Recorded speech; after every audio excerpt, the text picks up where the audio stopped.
The sensor alarms began subtly. A soft beep in a room filled with soft beeps. Sensor operator Thrash, stationed at the Valor 9 reconnaissance post, did not break from his meal when the signal first sounded. In deep space, alarms were a constant backdrop. Non-essential pings reflected off dust clouds at the galaxy's edge. Dead satellites sent ghost pulses into the dark. Half the time, the sensor board lit up because a comet had shed a rock, and that rock was drifting through the scan zone.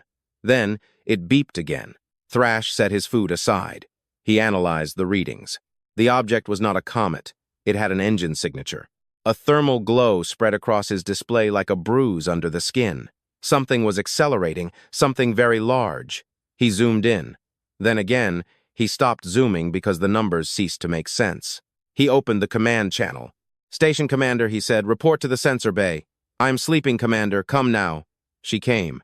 Commander Yaela was a tall Caitian woman, gray-furred with the flat, yellow eyes of someone who had spent 30 years managing a reconnaissance post that had never reconnoitered anything interesting. She had 12 years left until retirement. She planned to spend those years without incident. She looked at Thrash's screen. She looked for a long time. "Perform a calibration check." "I performed it 3 times, she said. "Perform it again." He performed it again. The numbers did not change. The object was 0.4 light-years away and approaching at a speed that should have been impossible for its size. The glow of its engine was immense. Not a clean, efficient Catherian signature, not the precise geometric flares of Valerian cruisers. Nothing she had seen from any species in known space. It was crude, almost violent, as if something had been pushed far past its limits and kept going anyway. "Classification?" Yala asked. Thrash pulled up the shape analysis. The computer worked. It took a minute longer than it should have, as if the computer wasn't sure what it was looking at and needed extra time to convince itself. Then, the designation appeared. Thrash read it 3 times before saying it aloud. "It is a ship, Commander. The hull configuration matches a ship of the Earth class." He paused. "A warship. Registry matching indicates it is." He stopped. "The ISS Iron Grace." He looked at her. The ISS Iron Grace had been declared lost 212 years ago. The Catherian Hegemony was old, 400 years, by their own accounts, longer if you included the century before formal unification, when their 3 home worlds fought each other and called it culture. They had expanded to 47 star systems. They had absorbed, outlasted, or crushed 17 other species. They were not cruel by their own standards. They were simply efficient. They found weaker civilizations. They offered terms. The terms were always the same: yield, contribute, be protected. Most species said yes. Those who said no became examples. Humanity said no. That was 215 years ago. Then, humans were young, barely a century into interstellar travel, having found 3 habitable worlds beyond their home system, and proud of them in the way children are proud of things they don't yet fully understand. Their ships were crude but fast. Their weapons were creative in a way that caused discomfort to Catherian engineers, and they possessed a quality for which the Caitians had no good word, a stubbornness that went beyond rational behavior. A refusal to stop, even when all the numbers said stopping was the only logical choice. The Caitians sent a fleet to the humans' home system. Standard practice, a show of force, an offer of terms. The humans fired first. No warning shot, no warning at all. The lead Catherian cruiser was turning to present its broadside for the official transmission of terms when 3 human ships struck it simultaneously from 3 different sides. The Catherian fleet commander was in the middle of his morning briefing. The battle lasted 11 hours. Did the Caitians win? Of course, they won 43 ships against 9 human ones, but 6 of those 43 ships were destroyed. Not damaged, not disabled, destroyed, shattered. And when the human fleet finally retreated and scattered, the 3 surviving ships turned back and committed suicide attacks on the Catherian flagship, all 3 of them, only one getting close enough to matter. One ship, burning, all alarms blaring, pushed through the point defense system and crashed into the flagship's engine cluster. The flagship did not survive, nor did the Iron Grace. The explosion tore something in local space, a rip, a fold, a wound in the dark. And when the light faded, where the Iron Grace had been, there was nothing left. No wreckage, no debris, no bodies. Just empty space and the fading echo of something huge that had ceased to exist. Gone. The Catherians returned to Earth 3 months later with double the number of ships and simpler terms. Humanity, without its fleet and without its best ship, agreed. There was no choice. The hegemony was not punitive in that. They rarely were. After the example was made, Earth was classified as a protected world. It could trade, manage its local affairs, maintain a small internal security force. It paid tribute. It provided labor for external stations. It was useful. It was quiet. It was small. The Iron Grace became a legend. Among humans, the ship that refused to surrender. The crew that faced 43 ships and made those 43 ships bleed. Among the Catherians, a training story, one told to new fleet commanders to explain one simple rule. When fighting humans, ensure they are completely destroyed. Every piece, every crew member, every crumb of the hull, because if you leave anything, it will return. Yala sent a signal to High Command within 20 minutes of confirming the readings. She did not sleep that night. The response came 6 hours later. Faster than any response she had received from High Command in 12 years in this position. The seal on the transmission was the highest she had ever seen. Fleet Admiral level. The orders were brief and clear. Do not engage. Only observe. Wait for the fleet. So she observed. The Iron Grace moved at a constant speed. It did not slow down. It did not change course. It was heading straight deep into Catherian territory on a course that, if extended to its logical end, pointed straight at the Earth star system. As it approached, Thrash's sensors began to output nonsense data. The ship had an approximate shape. The main hull matched the registry, the spine, the main engine bay, the general contour. Yes, it was the Iron Grace, but what was attached to it was something entirely different. Around the original hull, something had been built. Not repairs, not patches, real construction. Massive, deliberate construction. The original hull of the Iron Grace was now a skeleton, and around it and through it had grown something huge, like a reef building around a single stone left in the sea long enough. Total mass estimation? Asked Yala. Thrash checked 3 times. Best estimate is 3 times the original displacement. She sat down. The original Iron Grace was a heavy cruiser, the largest class of human warship at the time of first contact. The triple mass put the returning ship into a category that outweighed everything in the Catherian fleet except for command dreadnoughts, and there were only 4 of those in existence. Hull modifications, she asked. The results came in fragments. Gun platforms, dozens of them, bolted to every flat surface. The outer hull had extra layers of protection, the outermost from a material his sensors could not fully classify. Docks, large. Not fighter bays, large enough to contain ships of their own size, and along the entire length of the spine from nose to tail. Something that generated an energy signature his instruments were not built to measure. He had to combine 3 separate sensor arrays and run them as one to get a figure. When the figure came, he sat and stared at it for a long time. "Commander," he said, "the output power of what they have placed into this spine is equivalent to the power of 3 Catherian dreadnoughts firing simultaneously." Yala stared at the screen. The Iron Grace continued to move. It passed Valor 9 at a distance of 0.1 light-years, close enough for visual scanning to provide real details. Thrash captured every frame and sent it to High Command without filtering. The ship looked like something built by people who had been very far from help for a very long time and used everything they found.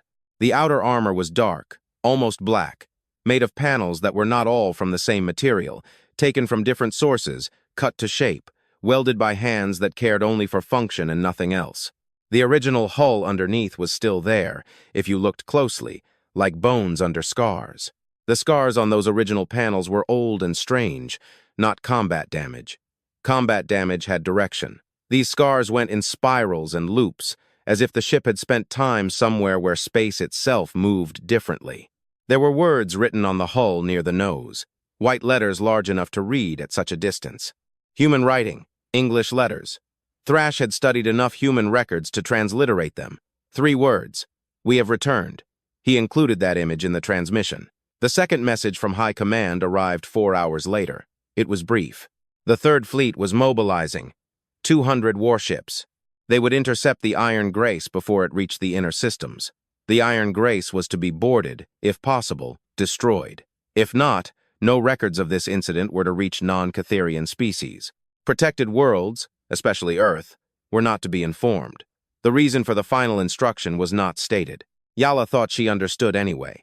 If humans heard that the Iron Grace had returned, if they heard it before the Third Fleet destroyed it, the news would spread. It always spread. It was impossible to stop news that people wanted to believe. And people had wanted to believe in this ship for 200 years. Hope is contagious. In her experience, the most dangerous thing in the galaxy when it spreads to the right people. On the bridge of the ISS Iron Grace, Commander Lena Vaskis stood at the main viewport and looked at the stars ahead. She was 34 years old. She was born on this ship. Her mother was born on this ship. Her grandmother, Lena Vaskis, was one of the 41 survivors from the original crew who had gone through a fold in space and ended up in a place that wasn't on any map. A dead pocket in the dark where physics was mostly correct, but not entirely, where time flowed at a different speed than in real space, where the wreckage of things that had died long before humans existed drifted in eternal, cold silence. Lena grew up on these stories, just as other children grew up on fairy tales, 41 survivors after the collision. Years of confusion. The decision, taken by a vote of every living crew member, to stay alive, whatever it cost. The slow, grueling work of keeping the ship in working order, then improving it, then understanding what the dead space contained. Materials, strange metals, ancient wreckage with technologies no living species had seen. The work of reverse engineering things built by hands that hadn't existed for 200 years, using tools they barely understood, in a place where some rules were slightly different. 212 years had passed in real space while the Iron Grace drifted in the fold. 22 years had passed on the ship. Time in the dead pocket flowed at a different speed. It was not enough time. 22 years was never enough for what they needed to do. But they used every hour. They grieved, they adapted, they built, and then they returned home. "We are being tracked," said Hale. Her sensor officer, a young man wearing his grandfather's name on a patch pinned to his shoulder. "Station at Azimuth 27. Long-range recon post. Catherian, I know," Vaskis said. "They have already reported to High Command. I know. They will send a fleet." Yes. She looked at the stars ahead, somewhere beyond the Catherian ships that were rushing to stop her, beyond the stations and checkpoints and the perfectly reasonable military reaction that was already organizing. Somewhere in that direction was a small blue planet that hadn't heard from this ship in 212 years. "That is good," she said. "Let it." She opened the ship-wide channel. "All stations. This is Commander Vaskis. We are in Catherian-controlled space. We are on final approach to Sol. Estimated transit time to Earth, 17 days. She paused. "They know we are here. They will try to stop us." Another pause. "They will not succeed. Rest while you can. Talk to those you love." 17 days. She closed the channel. The Iron Grace moved through the dark. It did not slow down. It did not change course. It had not changed course for 200 years.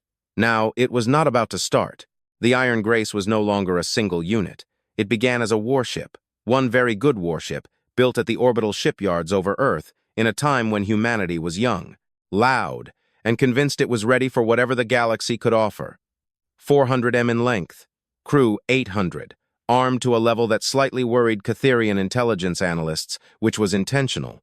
The people who built her had done their homework and knew what was out there. That ship still existed. You could still find it inside what the Iron Grace had become. Just as you can find the original tree inside a forest that has grown around it over a century, the spine was hers, the main engine was hers, rebuilt and expanded but recognizably inherited from the original. The bridge was hers, covered with new panels and new systems, but located exactly where the original crew members had placed it, because that position worked, and the people who came after them saw no reason to change it. But everything surrounding this original core was something else. 212 years. 22 years in ship time, for people who had nothing but time, nothing but need, and nothing but the contents of the dead space pocket, which had proven more useful than anyone could expect. The fold was many things. None of it was comfortable. 41 survivors from the original crew spent the first 3 months of ship time trying to understand where they were. Chief Engineer Mara Oi, Lena's great-great-grandmother, whose portrait hung in the main corridor, was the first to understand it, not fully, not clearly, but enough. They were in a collapsed region of space, a pocket, something that had folded in on itself long before humanity had speech, when the galaxy was younger, cruder, and doing things to itself it didn't fully understand. Physics inside the pocket was not quite wrong. Gravity worked, air remained air, fire burned, but the speed of time was compressed relative to the outside world. 1 year inside moved roughly like 9 outside, and the pocket was not empty. Everything that had been caught in it when it folded was still there. Wreckage. So much wreckage. A century of drift in eternal, slow collisions. Pieces of things built by hands that no living species would recognize. Ships or things that looked like ships. Stations or things that looked like stations. Objects that had no obvious purpose and resisted all attempts at clean scanning. Material that existed in quantities and variety the Iron Grace's crew had never seen. Metals not found in their periodic table. Alloys their instruments could identify as alloys but could not fully decompose. Panels of something like ceramic that behaved like metal and weighed almost nothing. OI called it a junkyard. Her crew called it a gift. They learned slowly. There was no choice. But the first years were dedicated to survival, keeping the Iron Grace in working order with what they had. Rationing, maintenance, understanding what the compressed time of the fold meant for growing food and recycling water and all the other things that kept 800 people alive in a closed metal shell. People died. A little. Not quickly, but steadily. Injuries, illnesses, one death from despair that no one spoke of directly, but everyone understood. The population fell before it started growing again, but it grew. Children were born on the Iron Grace. They grew up knowing no other home. They grew up without the planetary weight psychology of humans who had somewhere else to go, without longing for a world they had never seen, no constant longing for open skies. They were ship people. The corridors were their streets. The hull was their horizon. They understood the Iron Grace, just as you understand the body you were born in, completely intuitively, without needing to think about it, and they were infinitely creatively curious about the junkyard surrounding them. The second generation cracked the alloys. It took 15 years with tools they built from scratch, using materials they mined from nearby debris fields. The metal they found in the greatest quantity they began calling zero iron, not iron at all. But the name stuck because of its behavior. Dense but not heavy, extremely difficult to damage, heat-resistant in a way that shouldn't have been physically possible, and available in huge quantities because the civilization that had died inside the fold had used it for everything. They mined zero iron from the wreckage and started building.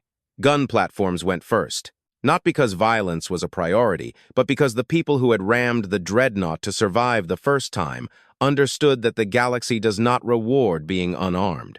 The grandchildren of Chief Weapons Officer Parks designed them.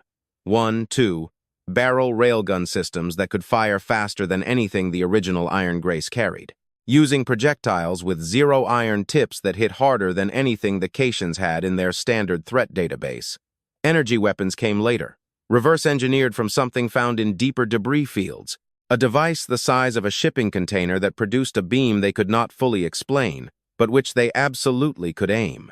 Protection came from the same wreckage, layers of zero iron plates over the original hull, then a secondary layer of another material they found later, something that absorbed energy on the surface and dissipated it sideways before it could penetrate. They carefully tested it.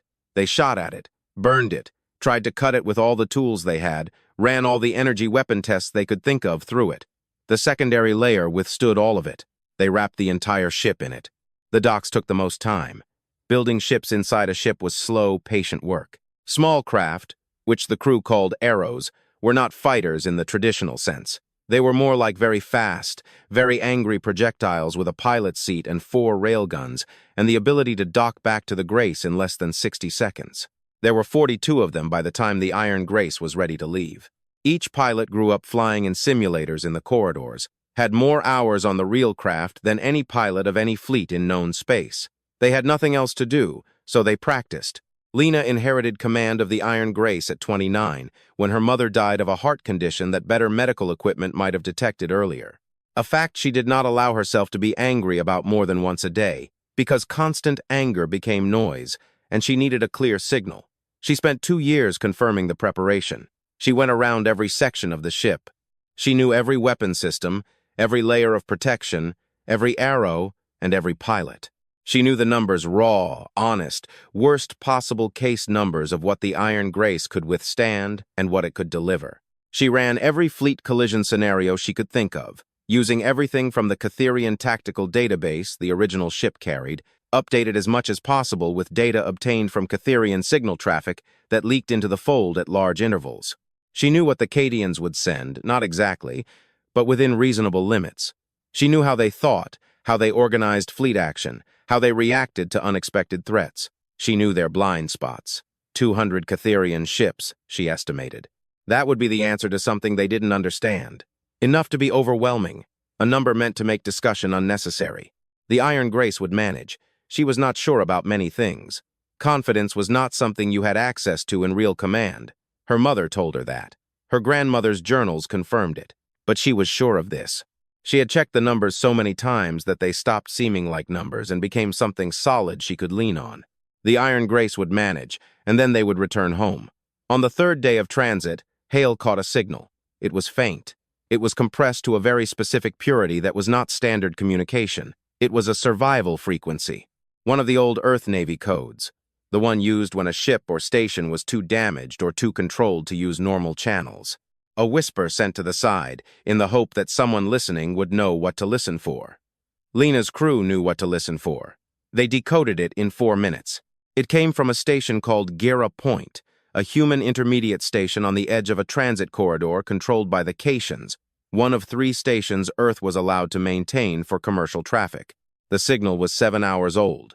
It read, in compressed code jargon, Catherian raid, forced labor seizure, 47 people taken. Requesting any assistance. God, please, someone. Lena read it twice. Then she lowered it to the console and stared at it. 47 people taken for work. That phrase, labor seizure, was a clean, bureaucratic term for something unclean. The Protected World Agreements allowed the Cations to draw human labor for their external work. They used this provision constantly. Entire communities. Sometimes people were torn from their homes with 2 hours' notice and sent to work in places they had never heard of, sometimes for years, 200 years of that. She knew this intellectually. She read the records. She studied the history of what Earth had been since the First Contact War. But reading it and receiving it as a live signal, a real voice, real people right now, those were different things. Gera Point, she said. 14 degrees off our current course. Hale said, that will add, maybe, 6 hours to our transit time. She took the signal transcript again. God, please, someone. Adjust course, she said. 14 degrees. Commander, the fleet will be where the fleet is going to be anyway. She put the transcript aside. 6 hours will not change our interception time significantly. Adjust course. Hale adjusted course. The Iron Grace slowly turned, because something that large did not turn quickly, but with the steady, confident movement of something that knew where it was going and was not going to give up on it. On the hull, 3 white words caught the distant starlight.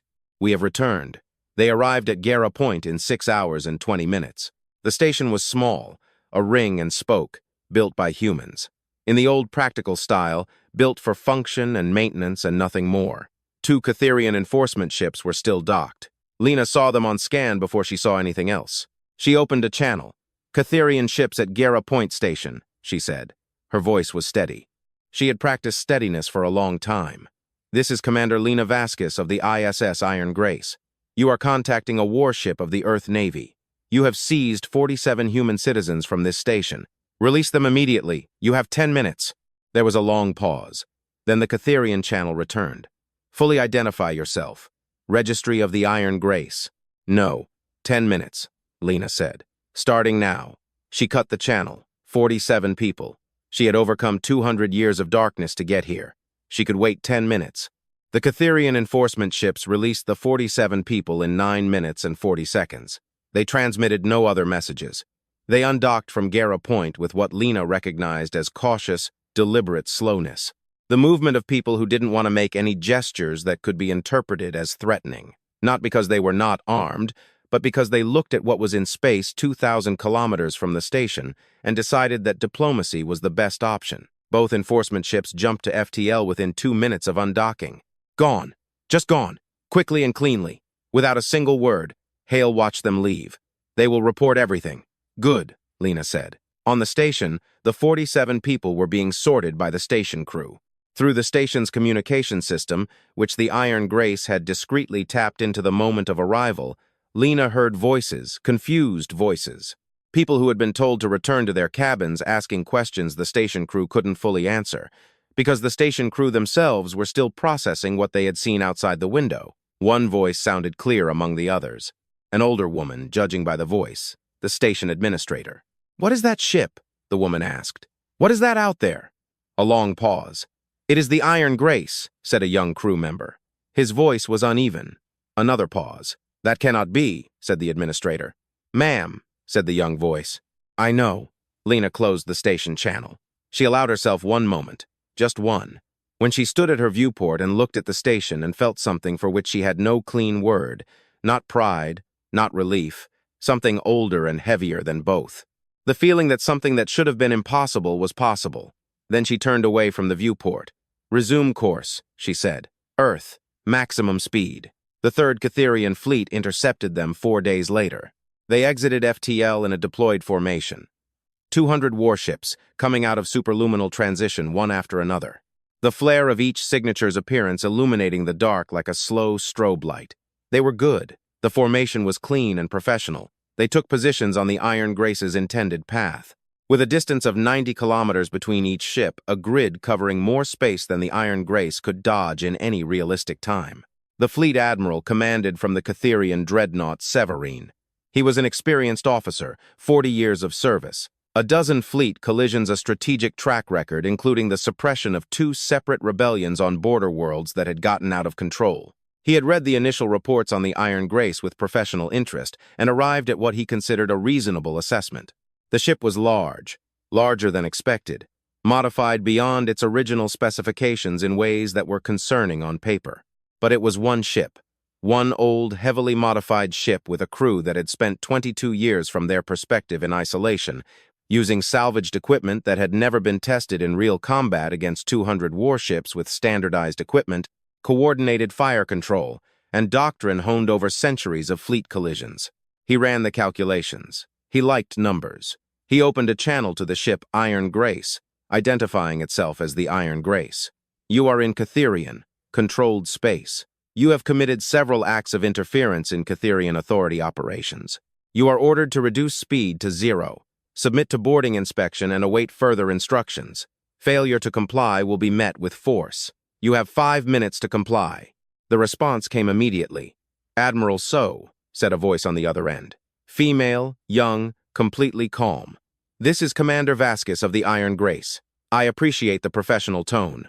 I also want to use it because I'm going to say something important, and I want you to know that this is not a threat. It is information. You have 200 ships. I have 1. By those numbers, you think you will win.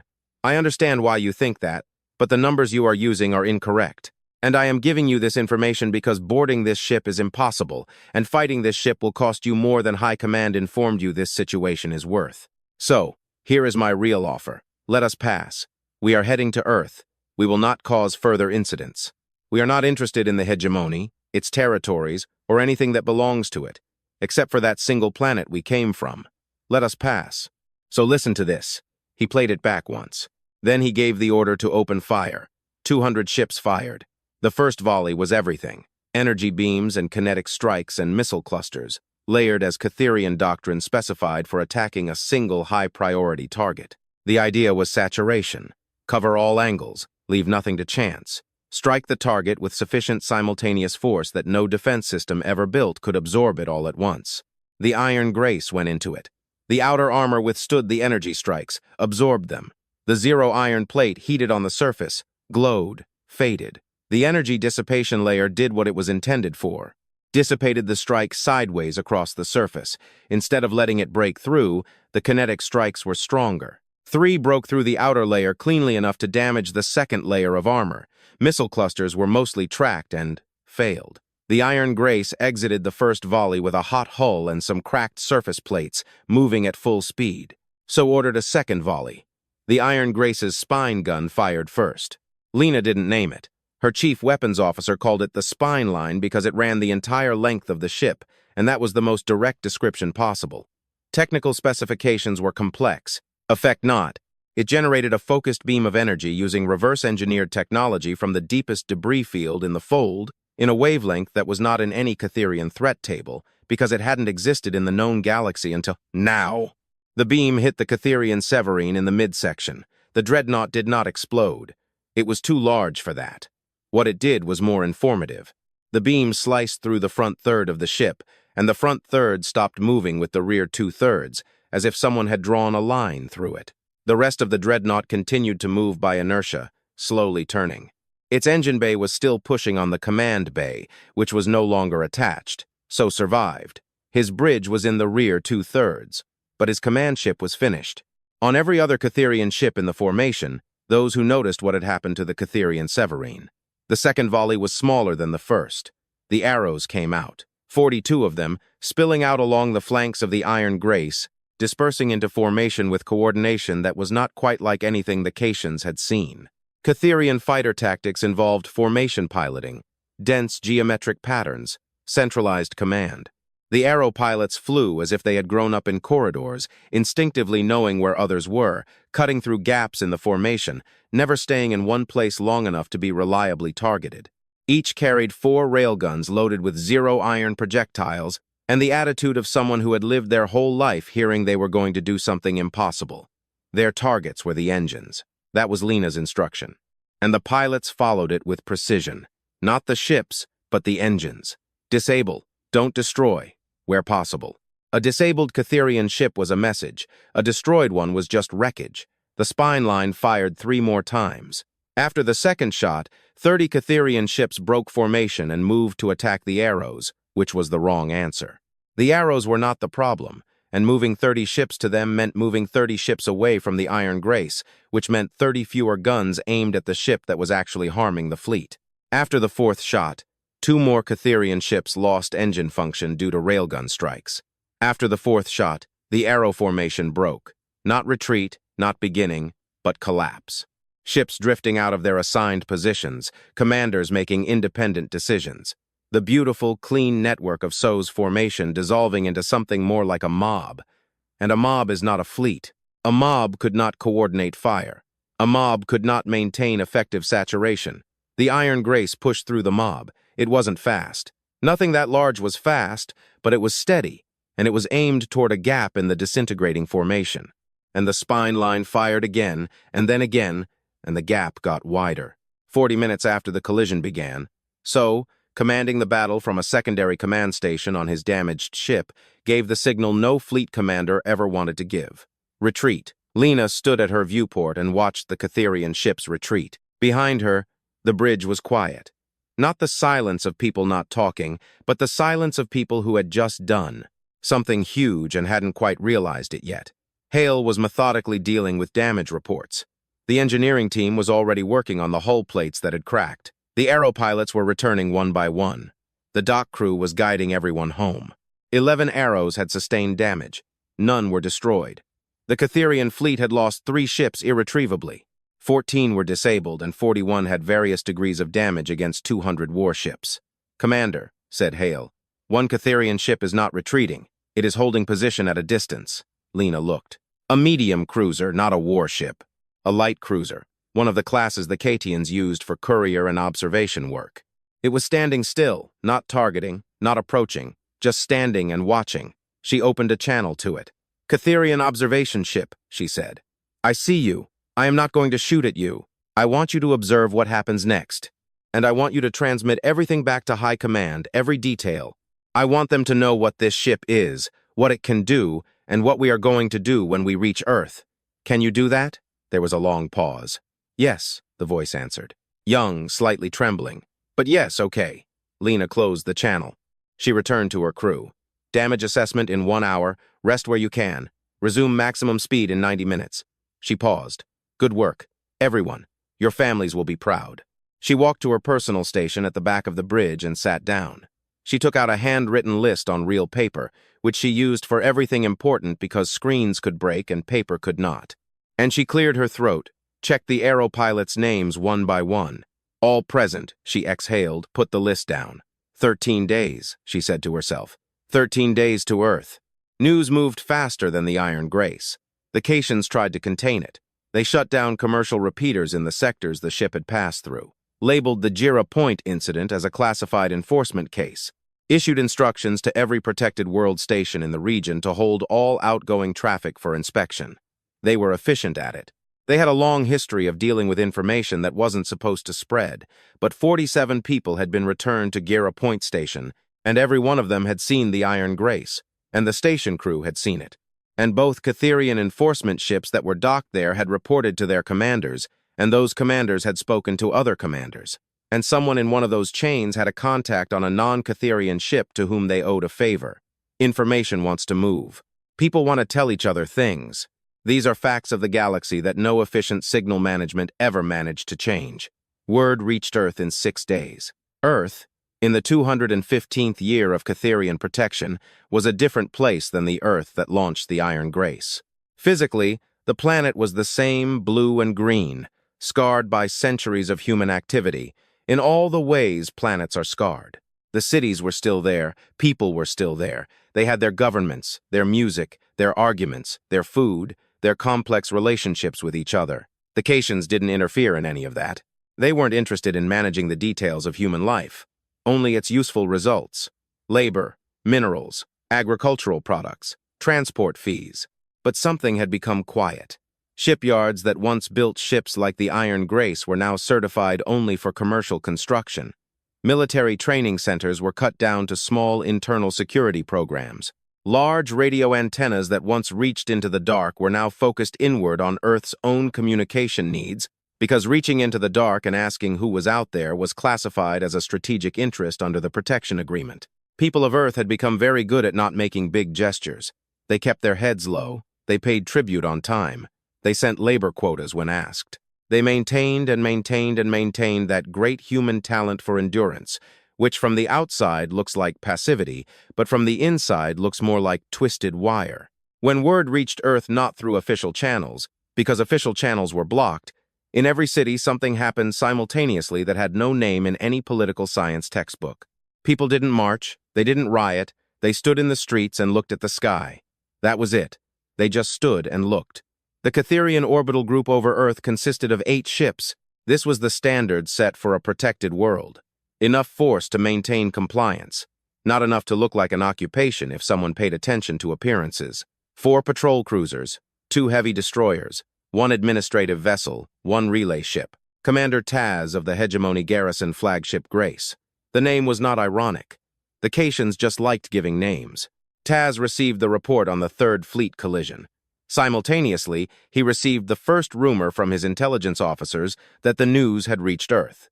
He read both reports at the same table. In the same hour, he instantly understood the problem. If the Iron Grace reached Earth orbit before he stopped it, it wouldn't matter what he did later. The signal, the symbol, the image of this ship in orbit over the humans' homeworld. That would be enough. That would be something that couldn't be undone, couldn't be contained, couldn't be managed from above. He sent a request to High Command for reinforcements. High Command told him the nearest available fleet would be there in 9 days. He had 7. He made a decision. The 8 garrison ships accelerated out of standard patrol orbits and moved to intercept on the 7th day the final approach of the Iron Grace. They carefully coordinated their positions. A layered defensive line along the approach vector. Each ship covered the angles of the others. These were very good positions. Taz was a competent officer, and he did the best job he could with what he had. Lena saw the formation on long-range scan and called her senior officers to the bridge. 8 ships, said her weapons officer. A woman named Shen, who had a reputation for staying calm in moments when calm was hardest to keep. 4 cruisers, 2 destroyers, 1 administrative, 1 relay. The relay has no weapons worth discussing. The administrative vessel only has defensive armament. So, effectively 6 warships against us, said Hale. Against us, confirmed Shen. Lena studied the formation. They are trying to make us go around them or engage while Earth is still at a distance. If we go around, it will take time, which they are waiting for reinforcements. If we engage, they hope the battle will disrupt our approach enough to matter. So what do we do? Asked her chief engineer, a big, quiet man named Torres, who had never in his career offered an opinion that wasn't immediately useful. We will fly straight, Lena said. Constant speed, no evasion. We will open a broadband transmission on all Earth frequencies before reaching their range, firing. All audio, video, text. We will tell Earth who we are and what we are doing, and then we will deal with the 6 ships. She paused. I want the spine line disabled, she said. Everyone at the table looked at her.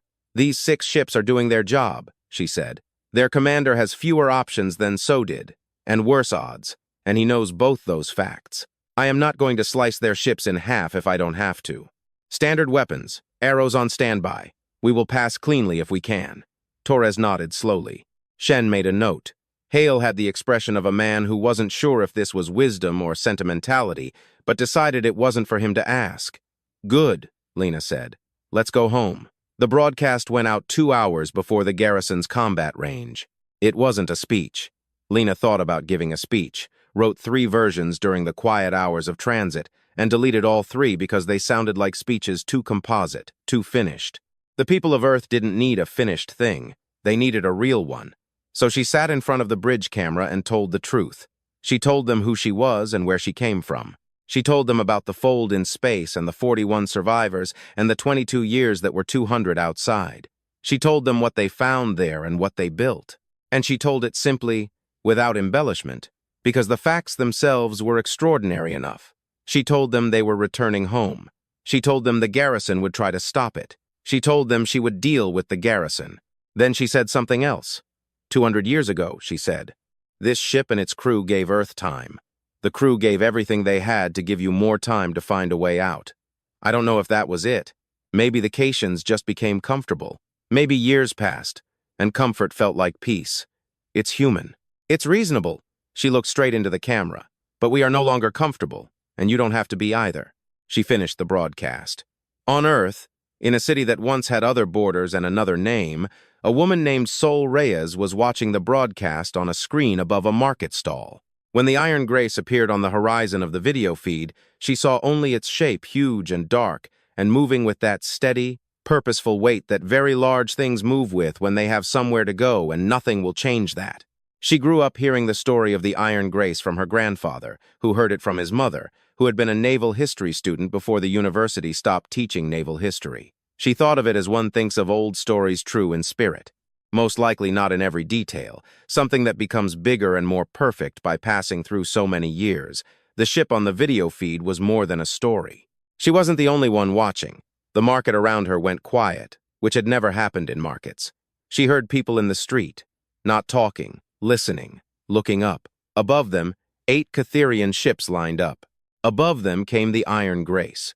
Taz ordered to open fire from a distance of 7,000 kilometers. The garrison struck the Iron Grace with everything they had. The ship absorbed it as mountains absorb rain. The outer hull heated, the second layer dissipated it. The point defense system drove off the missile clusters with mechanical indifference. The Iron Grace answered with fire from its railgun systems and secondary energy weapons, targeting the engines. And the first Catherian cruiser lost an engine at a distance of 5,000 kilometers. The second lost maneuver control after 30 seconds. 2 destroyers moved to flank positions and attempted a coordinated strike on the Iron Grace's engine bay, which was the correct tactical instinct, but did not succeed because the engine bay was armored differently than the rest of the ship. Torres had given it priority based on the fact that everything else on the ship could be repaired on the way, but a dead engine is the end of everything. The destroyer's strike scorched the outer hull and did nothing more. Arrows came out, 12 of them, not 42, because Lena didn't need 42 for this, and she wanted her pilots to return home safely.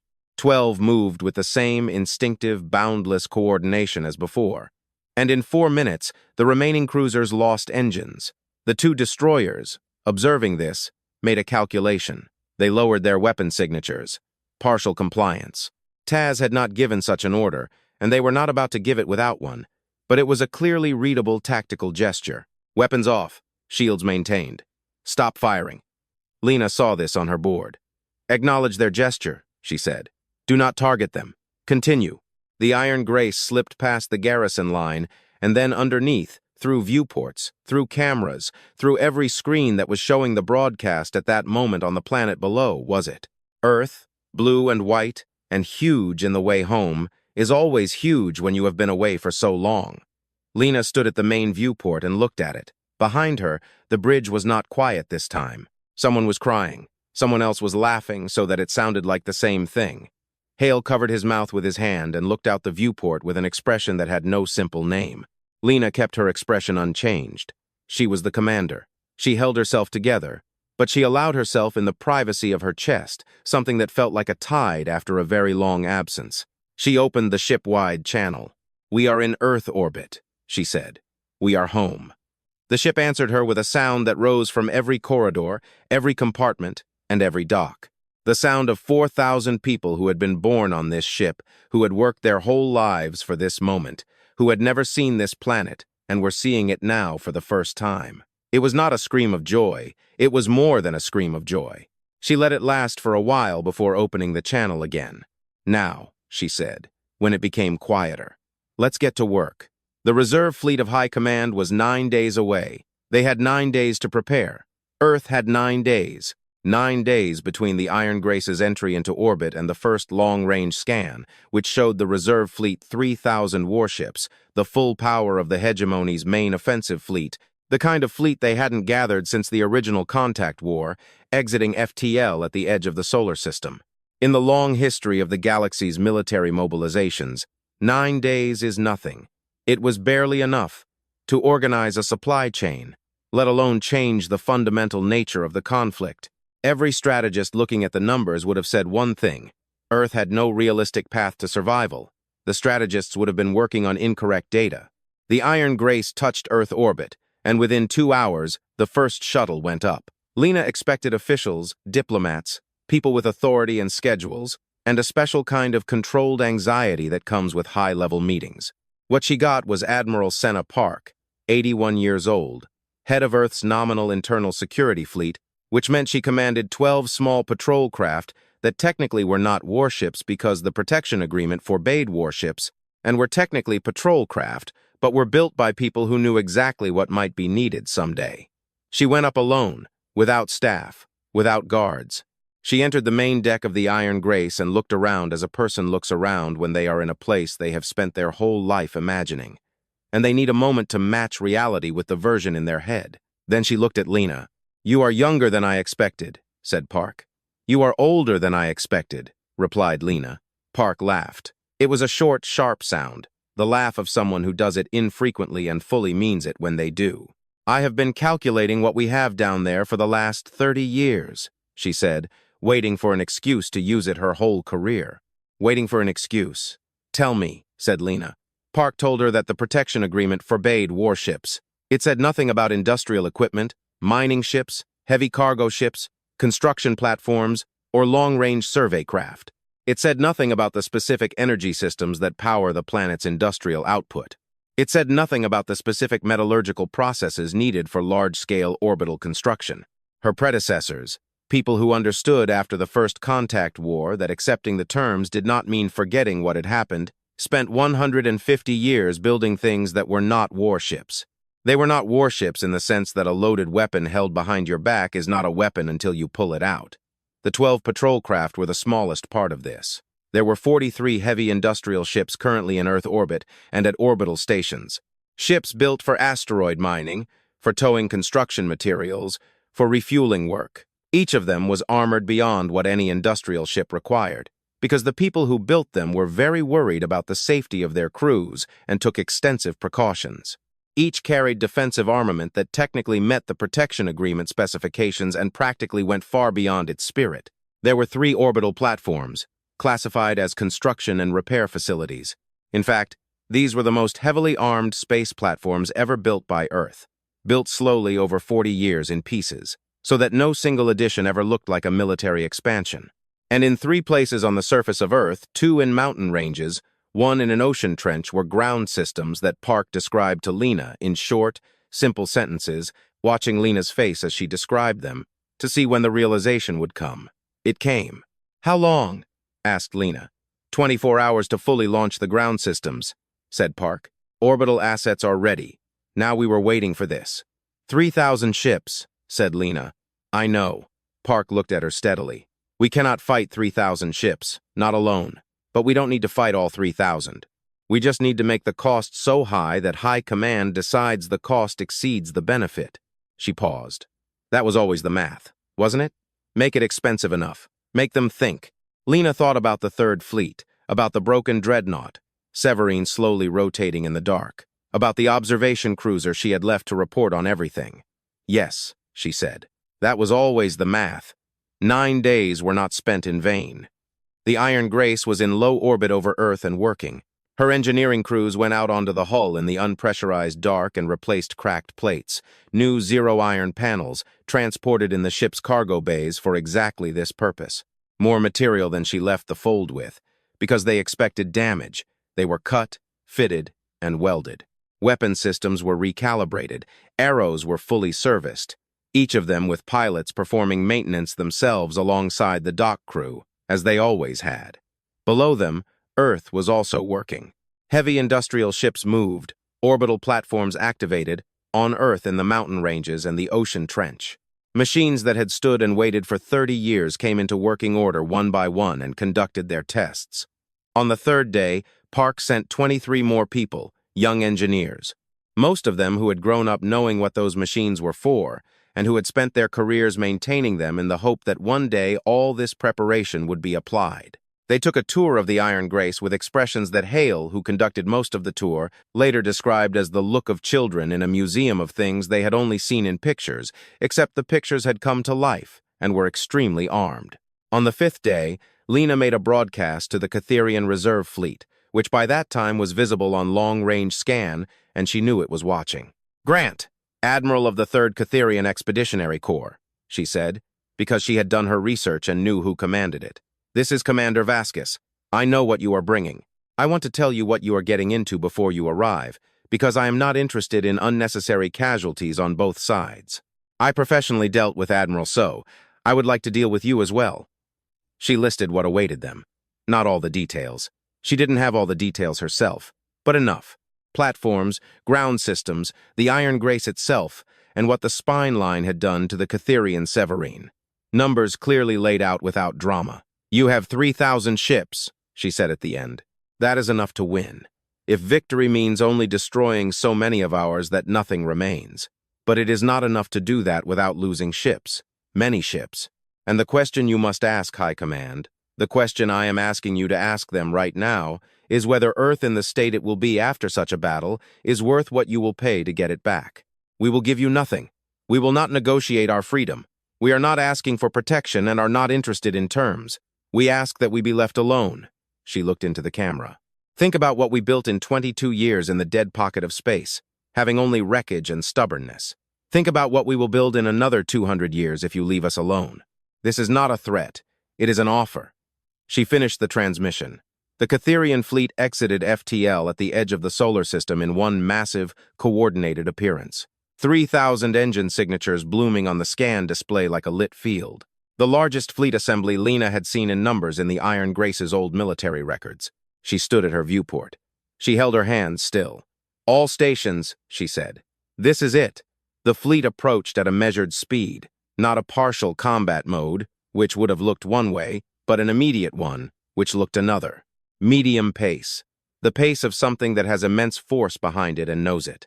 On the surface of Earth, the ground systems completed the final initialization sequences. Park, observing from her command center in the mountain range in what was once called Norway, sent a one-word message to the Iron Grace. "Ready." The Catherian fleet reached combat range and stopped. They held position for 11 minutes. 11 minutes of silence. No transmissions, no weapon signatures, no forward movement. Just 3,000 ships standing at the edge of effective weapon range. What exactly did a huge fleet look like when it waited for someone to make a decision? Then a transmission came. It was audio only. A voice Lena recognized from her research.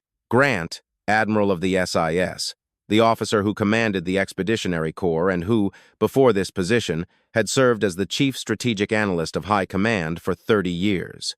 "Commander Vaskis," said the Catherian, "I have read the reports on the 3rd Fleet collision. I have read your offer. I have discussed it with High Command for the last 4 days." He paused. The pause was long enough to be intentional. "I am authorized to offer a preliminary truce for the opening of formal negotiations. The terms of any final agreement have not been defined. High Command is prepared to discuss the status of Earth and its associated territories. High Command is currently not prepared to discuss the broader policy of the hegemony." Lena kept her face still. "That is acceptable as a starting point," she said. "There are conditions. Always. Let me hear them. The Iron Grace remains in orbit. No further modifications to its armament or Earth's orbital assets during the negotiations. No communication with other protected worlds that can be interpreted as organizing resistance. Lena thought about it. The first condition she expected.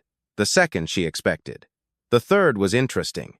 It meant that High Command was worried about what the news of this was doing in other protected world systems, what it was doing to all other species who had said yes to the terms so many years ago and had been saying yes ever since. Accepted, she said, on the condition that all labor seizures of Earth and human stations cease immediately during the negotiations and after. Pause. Accepted, and the fleet withdraws beyond the solar system. A longer pause. Agreed. She looked at the fleet on the scan display. It began to slowly move back the way it came, 3,000 ships. The entire military might of the Catherian Hegemony turning around and moving away from the planet they had controlled for 200 years, because the math had changed, because the cost had become higher than the benefit, because one ship had returned. The Iron Grace sat over Earth and watched the fleet leave. On the bridge, no one said anything for a long time. Lena stood at her viewport and looked at the planet below her and at the retreating fleet above her and let the silence settle. It was a different kind of silence than the one that filled the bridge after the third fleet collision. That silence had been full of immediate, adrenaline-filled weight, something that had just ended. This silence was what comes after something has changed forever. Large, quiet, slightly unreal silence, like the moment after a storm when the rain stops and you are not yet sure what the world looks like. "Is it over?" asked Hale. He wasn't asking about the negotiations, he was asking about something larger. "No," Lena said. "This is what the beginning looks like." She turned away from the viewport. "There is work. Negotiations are not peace. They are the start of a long argument. And long arguments require preparation, endurance, and the ability to hold your position while someone with larger resources tries to break you." She needed Park and her team back on the ship for planning. She needed to know everything about the other protected worlds and what was happening there. She needed to know what the Caitians considered non-negotiable, and what they considered just expensive, because these were different categories, and the space between them was where the real result would be found. 22 years of work had brought them to this orbit. This orbit is not the end of anything, but it is the end of one thing. "All stations," she said, opening the ship-wide channel. "The Catherian fleet is retreating. Negotiations are beginning. We remain in Earth orbit for the foreseeable future." She paused. "Shore leave is permitted by rotation to the Earth surface. For those of you who have never stood on a planet, I want everyone to return within 24 hours of the start of your rotation. But go down. Feel Earth. It belongs to you." She closed the channel. Below, on the planet, Sol Reyes was still standing in the street where she was when the first broadcast came. 9 days had passed. She had returned home. She was sleeping. She had returned. She didn't know exactly why. It seemed like the right place to be. She looked into the sky as the first shuttle descended. It wasn't dramatic. It was just a small craft descending through the clouds along a slow trajectory, landing in a cleared space that the city had organized over the previous 4 days, in a general rush of practical activity. It touched the ground. The ramp opened. A young woman stepped out. She was in the ship's uniform, dark gray, worn at the elbows, practical. She had dark hair pulled back, and the particular expression of a person who is trying very hard to take in too many things at once and is mostly succeeding. She walked down the ramp, and her foot touched the ground for the first time. She stood there. She looked at the sky, then at the ground. Then she crouched and placed her hand on it. No one told her to do it. No one choreographed it. It was just something her body did. Sol Reyes watched this from the other side of the cleared space and felt something she hadn't felt for so long. She genuinely couldn't remember the last time she felt it. She felt pride, not for her country, not for her city, not for her own achievements. Pride in a broad, simple sense. Pride for her species. Pride for the stubborn, unreasonable, expensive, magnificent thing that humans did when they were pushed far enough. They didn't stop. They didn't accept. They didn't decide it was enough and adjust their expectations downward. They built a fortress out of wreckage in the dark. They returned home. They weren't finished. Above the clouds, the Iron Grace waited in orbit, scarred and enormous and fully armed. 3 words written in white across her nose. "We have returned." Not everyone returned. The galaxy would have to get used to it.